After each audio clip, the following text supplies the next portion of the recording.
Amici bellini, l'ultima analisi, gli ultimi screenshot, le ultime pagelle, anzi le pagelle, ci sarà poi il pagellone finale che è obbligatorio di questa stagione, che insomma è molto amaro in bocca, però facciamolo perché è l'ultima occasione che abbiamo per parlare un po' di calcio, poi sarà tutto calciomercato. Conte, cominciamo.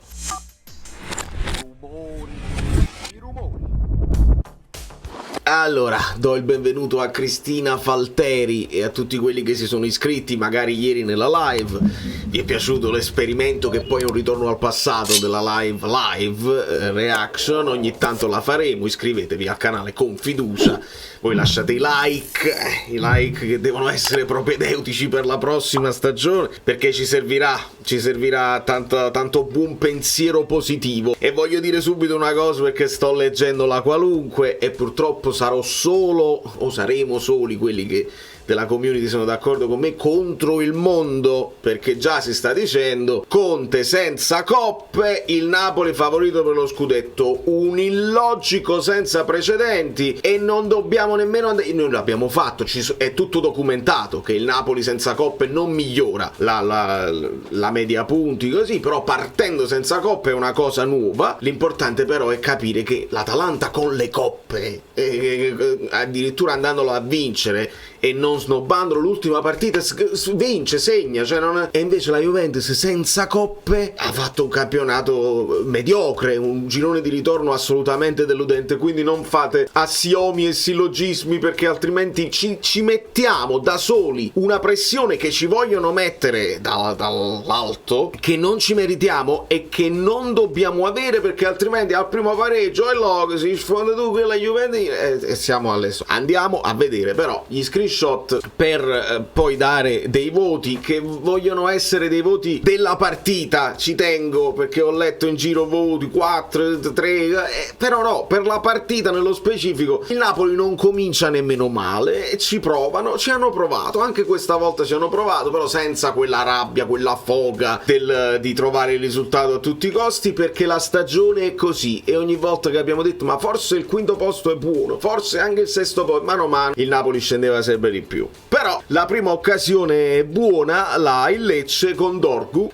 Una delle cose che faccio notare è che Olivera fa una partita discreta, anche in crescendo, avendo anche l'ultima occasione proprio per segnare, però è stato portato un po' a spasso da Almqvist, e quando veniva portato a spasso poi tutto deve shiftare, e infatti vedete Juan Jesus qua, Ostigard qua e Di Lorenzo qua che finisce in posizione centrale, ma dietro di me Dorgu, e quindi la palla che finisce a Kristovic poi andrà qui e Dorgu potrà tirare praticamente quasi a colpo sicuro, scheggia il palo, Meret immobile, e qua è una di quelle cose che succede spesso durante la partita. Olivera che viene portato a spasso e Kvara che fa fase difensiva. Ce l'ho qua lo screenshot della fase difensiva di Kvara, che notammo anche in live con Fabio Versatile. Vedete che Olivera ancora una volta viene portato a spasso da Almqvist, e qua Kvara deve subito capire e andare ad inseguire il terzino, e lo fa fino in fondo. Come vedete addirittura va in scivolata per rendere il cross non troppo facile al terzino, e Gotti con il suo Lecce non fa niente di fantasmagorico, però le catene funzionano. Dorgu, Gallo da una parte, sulla destra quest'altra coppia, e veramente niente di straordinario, però efficace, molto semplice, e qualche preoccupazione ce l'hanno creata, senza che vi devo dire niente, no? Lo sapete benissimo. In questo caso non va nemmeno in forte pressing Kristovic, si guardano i due e non succede niente. Questa è una cosa di cui abbiamo parlato anche in live, e ne abbiamo parlato in tante altre partite. Cajuste ha un modo di approcciare la palla quando riceve passaggi rasoterra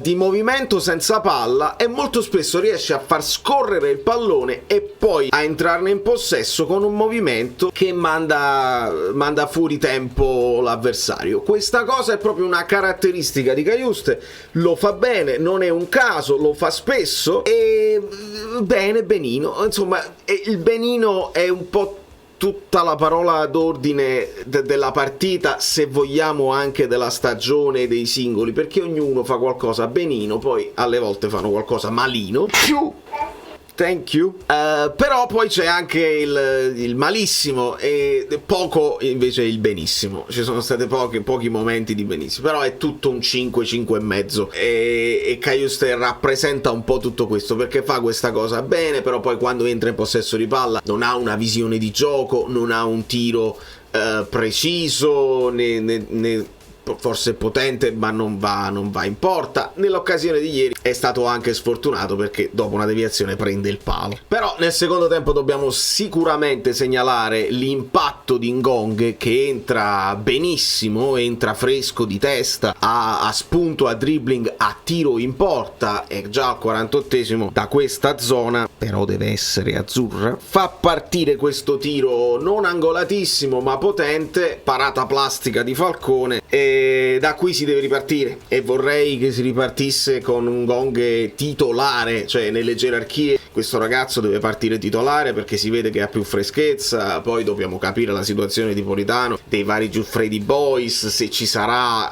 un ruolo specifico per le ali, perché dobbiamo capire da che Conte, da che modulo vuoi ripartire, dal 2-1 finale, cioè 2 trequartisti che si possono stringere e allargare a seconda della bisogna, e dobbiamo capire, ma sicuramente come impatto, come attitudine, Ngong avrà meno fase difensiva di Politano, però in attacco è più pericoloso. E qua in un'occasione tambureggiante del Napoli, perché tutto l'inizio secondo tempo è stato onestamente pressing.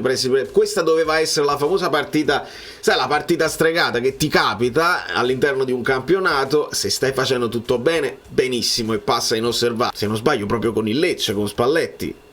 Fatemi controllare, perché sì, però fu 1-1. Le critiche di tifosi a Spalletti, mamma mia, Spalletti tutta colpa tua, il turno, lasciamo perdere. Però sai, in una stagione di normalità tu parli una cosa, non vuole entrare, pali, traverse, uno la prende Cajuste, uno la prende Ngong, lo scavino di Kvara che poi mi pare che è Falcone che l'ha smanato, e insomma tutte le serie di occasioni, e non va. Però vista la stagione è chiaro che anche questo diventa pesante, e qua non mi piacciono questi due, e uno è Di Lorenzo e l'altro è Kvara, che rientrano lentissimi da questo fuorigioco. Tu devi fare una corsa, questa è la cosa che dissi a Leao: fai una corsa immediata dentro al campo, così sei di nuovo in gioco e se succede un rimpallo puoi essere attivo, eccetera. Qua la mette dentro Ngong, non ho capito se tira o meno, poi c'è una deviazione, la palla finisce a Kvara, ma andiamo a leggere bene, si sviluppa bene perché è Lobotka che con il suo movimento si porta dietro un avversario, e in questo momento non ha dei potenti mezzi, ma più o meno ci siamo, e Kvara è in gioco. Quindi nel momento in cui la palla si stacca dal piede di Ngong, deviazione eccetera eccetera, la palla finisce a Kvara e Kvara è in gioco, mentre Di Lorenzo, assolutamente esausto, non riesce a rientrare, è ancora nella camminata che torna così. Viene dalla generosità, perché se Di Lorenzo finisce qua è perché è andato fino in fondo cercando sovrapposizione, ed è capitato spesso. Vi rendete conto che per dare poi il 120, il 150, il 200% che servono in certe partite, devono andare meglio tutta una serie di altre cose. E quindi la palla finisce a Kvara. Io poi dopo vedo anche il guardalinee che la alza, ma non era in fuorigioco,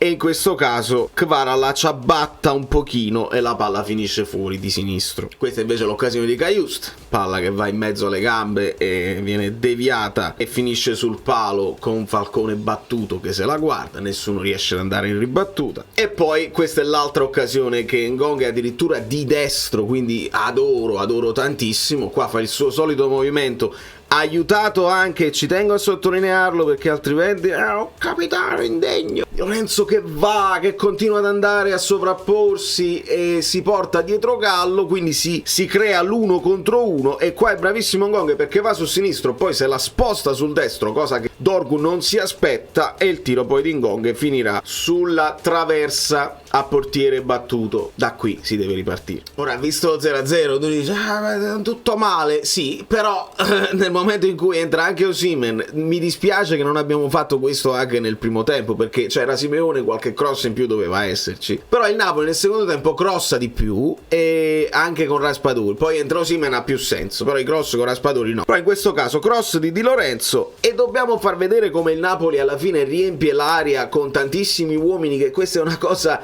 imprescindibile, quindi la voglia di fare, la voglia di andare, la voglia di sbloccarla e di vincere l'ultima partita c'era, altrimenti non vedi Oliveira qui, Kvara qui, Osimhen, Raspadori, Lobotka, vedete tutti che si buttano dentro, la voglia di farlo c'era, poi devi saperlo fare, devi arrivare alla palla buona, devi saltare meglio degli avversari, e alle volte succede e alle volte no, sono esseri umani. Qualche pericolo ovviamente lo devi subire, perché il Napoli si riversa in avanti, l'altro lato della medaglia di quando attacchi all'arma bianca. In questo caso era fuori gioco di Piccoli, però lo sottolineiamo che Meret era pronto, era ben fuori dall'area e corre e interviene in scivolata per anticipare Piccoli, quindi lo sottolineiamo per poter dare un voto a Meret, altrimenti sarebbe senza voto. Meret che poi riceve la fascia da capitano da Di Lorenzo all'85esimo. Calzona decide di sostituire Di Lorenzo per mettere Mazzocchi. In conferenza ci dirà: io l'ho fatto semplicemente perché Di Lorenzo aveva speso molto e volevo mettere un po' più di freschezza, anche Oliveira mi stava piacendo, quindi volevo mettere la spinta di Mazzocchi che mi era piaciuto molto. Inevitabile, perché non è che Mazzocchi poi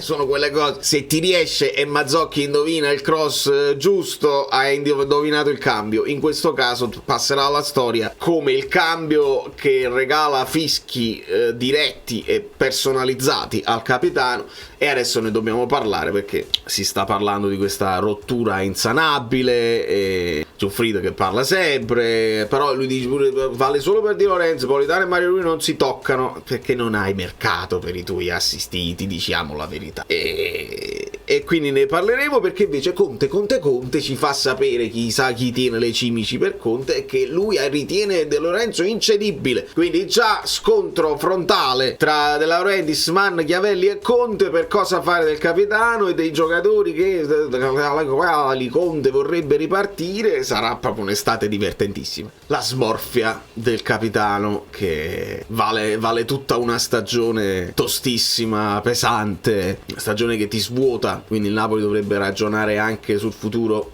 Poi viene Conte, è capace magari di riempire la scatola cranica di ognuno di loro di tante motivazioni e di tanti stimoli, però molti di questi giocatori qua, secondo me, dopo aver vinto e dopo aver fatto questa fine, forse è meglio che ci salutiamo. No, e non fare quella faccia, lo dico per il bene comune di entrambi. Al fischio finale, dietro di me, il buon Kvara che si butta a terra disperato, distrutto, stanco, quasi la stessa immagine dello Zielinski che si butta a terra stanco ma soddisfatto al gol di Raspadori contro la Juventus, tutto un altro simbolismo. E qui invece potete vedere i vari giocatori, le varie reazioni di giocatori sulle ginocchia, di giocatori distrutti, esausti, di uno che sembra che stia più tranquillo che mai. Questo è stato il body language di tutta la partita e forse di tutto il campionato, e in questo caso poi Osimhen raccoglierà Kvara e vedete qui simbolicamente anche lo alza, dice adesso tocca a te perché probabilmente io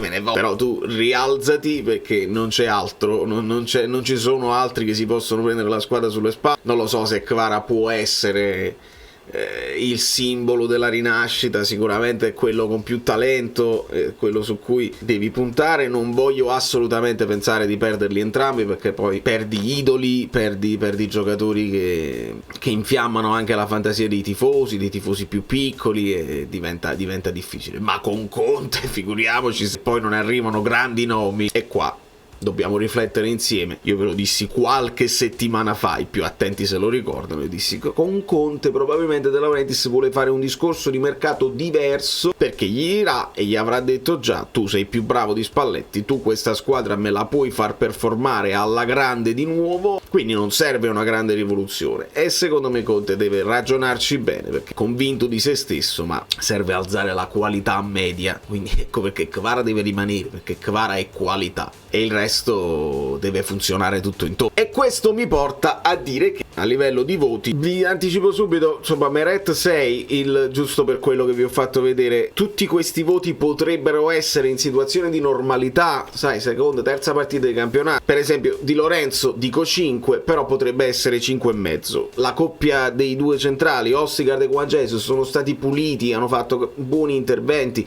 non ci sono stati grandi problemi da quella parte, abbiamo sofferto più sulle fasce con i terzini, però dovrebbero essere un 6 e un 6 Ostigard e Juan Jesus, però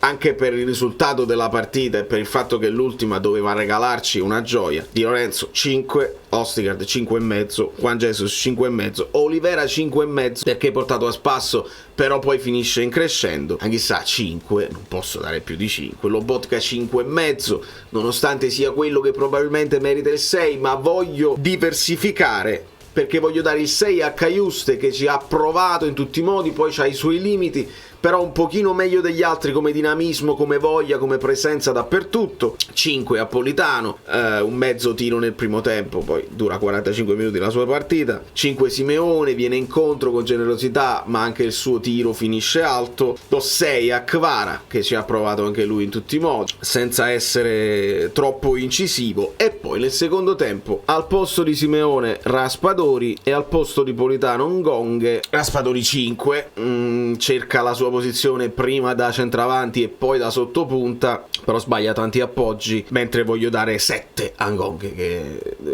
merita di avere un voto più alto degli altri all'interno di questa partita. Il suo impatto 45 minuti, ma di buon livello. Poi al 65esimo entra anche Osimhen al posto di Cajuste e ovviamente il Napoli si schiera così, con Raspadori che gira un po' intorno. Osimhen non avrà palloni giocabili, giusto un paio di opportunità, ma mi sento di dare 5 anche ad Osimhen. 65esimo, ci provi, se non hai palloni non è neanche tanta colpa tua. E poi entra Mazzocchi al posto di Lorenzo, non c'è da dare voto in questo caso. La palma del migliore la diamo a Ngonghe e questo è quanto. Poi vi anticipo, ragazzi, abbiamo iscrivetevi al canale, lasciate like che verranno, perché abbiamo degli approfondimenti, faremo delle live, abbiamo degli approfondimenti molto analitici, grazie a collaboratori e amici che mi stanno dando una mano con i grafici e raccogliendo tutti i dati. Peppe Di Palma, che conoscete già, c'è anche Giuliano che mi ha fatto un resoconto dettagliato di tutta la stagione, quindi quando poi andremo a fare i voti ce li spieghiamo anche il perché. Poi sappiamo che c'è tutto un pregresso che non è tecnico e che parte dalla società, dalle intenzioni e dal modo in cui si è impostata la stagione, però mi piace con i numeri proprio per capire dove possiamo andare in base a questi numeri. E ora tocca a quest'uomo qua e non voglio sapere niente, nel senso che mi sono convinto sempre di più, nonostante sia sicuro che Conte può rappresentare una trappola, e se tu non lo metti in condizione, cioè se il Napoli continua a essere come società divisivo e non protettivo nei confronti di quello che è tutto l'entourage, tutti i tesserati, invece di insultare i propri giocatori, invece di mettere in discussione quelli che tu hai preso, li devi proteggere, e bisognerà fare squadra unica nei confronti del racconto calcistico che ci sarà in giro per l'Italia. Prendere Conte significa lanciare un messaggio importante alla Serie A e dare un pochino di preoccupazione, però non dobbiamo partire con l'idea che siamo favoriti, altrimenti va a finire che ci rimaniamo male e diamo troppa pressione a una squadra che bisognerà rinfrescare, e quindi bisognerà dare tempo, come lo dico per tutti gli allenatori. Anche a Conte bisognerà dare tempo e non bisognerà chiedere immediatamente di portare dei risultati, e sono danni profondi creati in questa stagione, quindi piano piano, e non pensiamo di essere favoriti, perché molto lo dovrà fare il mercato, moltissimo lo dovrà fare il mercato, e Conte è forse l'unico che, se viene protetto dalla società, se non vanno subito in contrasto dall'interno, almeno Conte può proteggere se stesso e la squadra da tutto il racconto del calcio che arriverà dall'esterno. È l'unico che può farlo, quindi De Laurentiis non può avere dubbi. Se non ha firmato già, deve firmare subito. Se è già tutto fatto, tutto a posto, non puoi più cambiare idea, non ci possono essere cose dell'ultima ora, ma quello voleva Oriali, io Oriali non lo voglio. Tutti questi discorsi che possono uscire, diventa una tragedia sportiva di proporzioni cataclismiche, e quindi non te lo puoi più permettere. Può essere la scelta migliore, non la preferita, non ha più importanza. È l'unico che ha quello spessore a livello anche di carisma che può che almeno non ci fa dimenticare anche all'estero, perché il Napoli non avendo le coppe sarà completamente dimenticato dal racconto calcistico, però quando c'hai Conte fa notizia, Conte quando parla fa titolo, e quindi almeno sotto questo punto di vista il Napoli resta nei radar. Prendi Italiano, anche se avessi preso Gasperini se ne parlerebbe pochissimo, quindi lo stesso Pioli, anche allenatori bravi però che non hanno questo spessore e questo carisma non vanno più bene, adesso lo devi fare per forza, e quindi aspettiamo semplicemente l'ufficialità. Come vi ho detto, però c'è da aspettare. De Laurentiis nell'incontro contro l'acerbismo ha detto no, ma un'altra supercazzola per farci parlare o per mettere dubbi a qualcuno. Dice ci sono ancora 10 giorni, la scelta non deve essere fatta dal tifo ma dagli equilibri, così sappiamo tutto, ma non hai un'altra alternativa, deve essere per forza lui, e poi vedremo i pro e i contro appena ci sarà, perché ci sono pro e contro. Lui non significa che vinci per forza e non significa che non c'erano altre soluzioni, ma in questo momento storico mi sono